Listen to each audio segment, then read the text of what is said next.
Welcome to my channel Sanjeevani for UPSC and BPSC. तो चलिए start करते हैं हम आज का क्लास।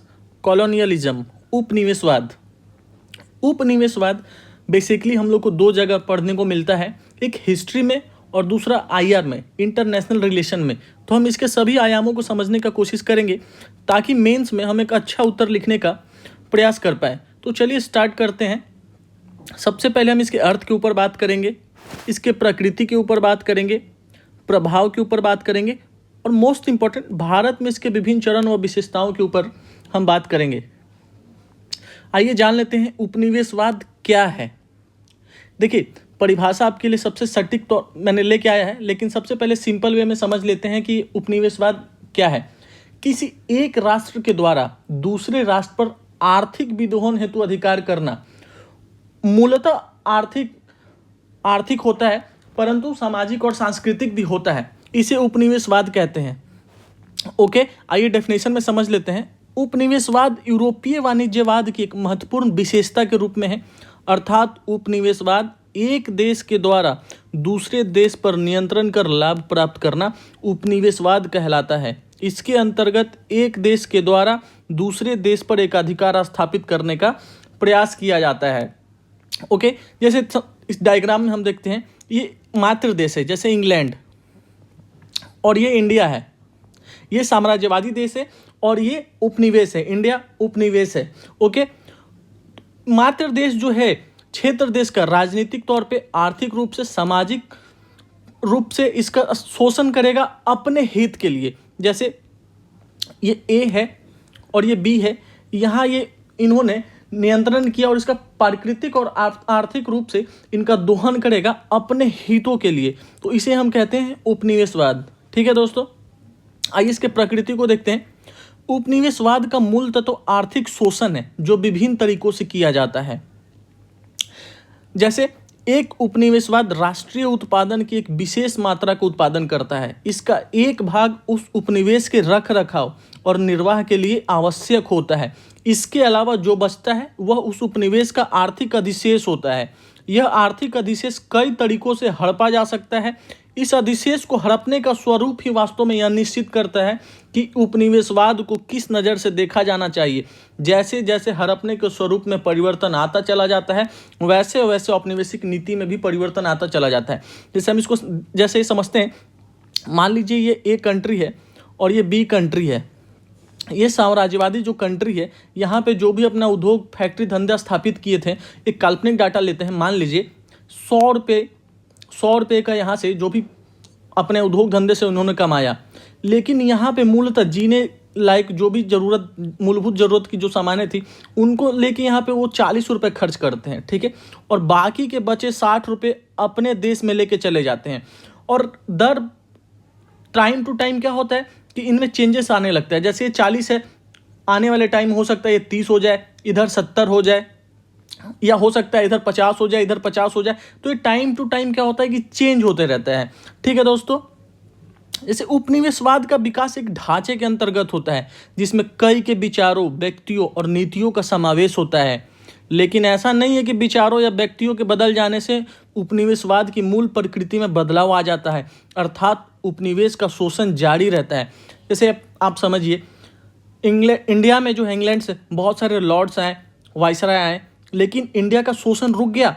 नहीं रुका। टाइम टू टाइम इस शोषण में कहीं ना कहीं चेंजेस होते रहे, लेकिन शोषण जो है वो निरंतर जारी रहा। ठीक है, इसके प्रभाव के ऊपर बात करते हैं। उपनिवेशवाद की महत्वपूर्ण दो विशेषताएं हैं। एक मेट्रोपोलिस, महानगरीय का तात्पर्य है, जैसे हम रोमन साम्राज्य के बारे में जानते हैं। रोमन साम्राज्य काफ़ी विशाल साम्राज्य था, लेकिन इसका जो मेन सेंटर था, आज का जो रोम, वो उस समय मेन सेंटर था और वहीं से भी जो भी नीति बनते थे वो अपने जो भी शासन जहाँ उनका राज्य था वहाँ पे अप्लाई होते थे। ठीक है, लागू किया जाता था, ना कि वहाँ का जो शासक है वो अप्लाई करता था। ठीक है, उपनिवेश का आर्थिक शोषण अथवा महानगर द्वारा उपनिवेश के आर्थिक अतिरेक का विनियोग होना। देखिए, आर्थिक अतिरेक, इसका तात्पर्य है जो साम्राज्यवादी देश है वो औपनिवेशिक देशों में उद्योग धंधे स्थापित करेगी, लेकिन वो उद्योग धंधे स्थापित करने का मूलतः जो मकसद होता है वहाँ से अपने यहाँ अपने हितों की पूर्ति के लिए, ना कि उनको विकास, उनके डेवलपमेंट में। ठीक है, इस प्रकार उपनिवेशवाद सिर्फ राजनीतिक नियंत्रण व औपनिवेशिक नीतियाँ ही नहीं है, बल्कि कुछ और भी है। जैसे माना जाता है कि ये बेसिकली जो है आर्थिक विद्रोहन के लिए होता है, लेकिन इनके जो टाइम टू टाइम जो हम चेंजेस देखते हैं, इसके कारण जी इनका अतिरिक्त दबाव होता है। इनसे पता चलता है कि इसके संरचना के रूप में माना जा सकता है, जिससे औपनिवेशिक हित व नीतियाँ, औपनिवेशिक राज्य और प्रशासन संस्था, औपनिवेशिक संस्कृति व समाज, औपनिवेशिक विचार व विचारधारा, ये सभी औपनिवेशिक ढांचे के भीतर ही कार्य करते हैं। भारत में इसके विभिन्न चरण और विशेषताओं को हम देखते हैं। देखिए, भारत में जो औपनिवेशिक जो शासन रहा है, उसको आर पालमे दत्त साहब थे, बहुत ही फेमस मार्क्सिस्ट हिस्टोरियन रहे हैं। इन्होंने इस उपनिवेशवाद को महत्वपूर्ण 3 चरणों में बांटा है। इसको समझते हैं वाणिज्यिक पूंजीवाद, जो कि 1757 से 1813 तक था। औद्योगिक पूंजीवाद जो कि 1813 से 1860 तक था। वित्तीय पूंजीवाद जो कि 1860 से 1947 तक था। ठीक है, देखिए हम इसके थोड़ा सा पृष्ठभूमि पे बात कर लेते हैं, आखिर वाणिज्यिक पूंजीवाद क्यों जरूरत पड़ा, फिर हम इसके लक्ष्य के ऊपर बात करेंगे और इसके प्रक्रिया के ऊपर बात करेंगे। देखिए, इसकी पृष्ठभूमि जो है, इसमें होता है कि 18वीं शताब्दी में हम देखते हैं कि भारत एक विशाल कृषि प्रधान और औद्योगिक देश था। भारत के बने हुए कपड़ों का एशिया और यूरोप के बाजारों में काफ़ी ज़्यादा डिमांड था, इसलिए वहाँ निर्यात काफ़ी व्यापक पैमाने पर किया जाता था। कृषि एवं उद्योग का संतुलन था और अंतर्राष्ट्रीय व्यापार में व्यापारिक संतुलन भारत के पक्ष में था, क्योंकि भारत के पास निर्यात के लिए बहुत कुछ था, जबकि आयात करने के काबिल कुछ नहीं था दोस्तों। ठीक है, तो इसीलिए वाणिज्यिक पूंजीवाद का जो एक लक्ष्य बनाया गया, क्या किया गया, व्यापार पर एकाधिकार करना और अन्य शक्तियों के साथ युद्ध करना। उस समय हम देखते हैं कि बहुत सारे यूरोपीय जो कंट्री थे वो भारत में आके अपना जो व्यापार कर रहे थे, लेकिन इस टाइम में अंग्रेजों ने अब व्यापार पर एकाधिकार करने के लिए देखेंगे हम कि वो फ्रांसीसी वॉर करते हैं, डच से वॉर करते हैं और अपने व्यापार पर एकाधिकार स्थापित करना चाहते हैं। ठीक है, भारत और अंग्रेजों के बीच के व्यापार को संतुलित करना। देखिए होता क्या है, उस समय आपको पता है बुलियन ट्रेड चलता था। बुलियन ट्रेड में भारत के पक्ष में जो था, ये व्यापार का जो पक्ष था भारत के पक्ष में था, ना कि ब्रिटेन के पक्ष में। ब्रिटेन से उस समय बहुत ज़्यादा सोना चांदी हीरे मोती आया करते थे, इससे उनको बहुत ज़्यादा लॉस होता था। इसलिए इस व्यापार संतुलन को बनाने के लिए उन्होंने इसको इंट्रोड्यूस किया था। सबसे मोस्ट पॉइंट इसमें यही है, राजनीतिक नियंत्रण स्थापित करने पर बल वो भारतीय राजस्व से ही व्यापार को संतुलित किया गया था। ठीक है, सामान्य रूप से भारतीय राजनीति, समाज आदि में बिना किसी मौलिक परिवर्तन के व्यापार को जारी रखा गया। उस समय हम देखते हैं कि कोई भी सामाजिक जो भी सुधार है वो कुछ नहीं लागू किया गया था, जैसे चल रहा है उनको वैसे ही चलने दिया गया था और अपने व्यापार को निरंतर जारी रखा गया था। देखिए, इसके लिए उन्होंने क्या क्या प्रक्रिया अपनाया। आंग्ल फ्रांसीसी युद्ध किए, डचों के साथ युद्ध किए ताकि भारत पर कंपनी का प्रभुत्व स्थापित हो सके।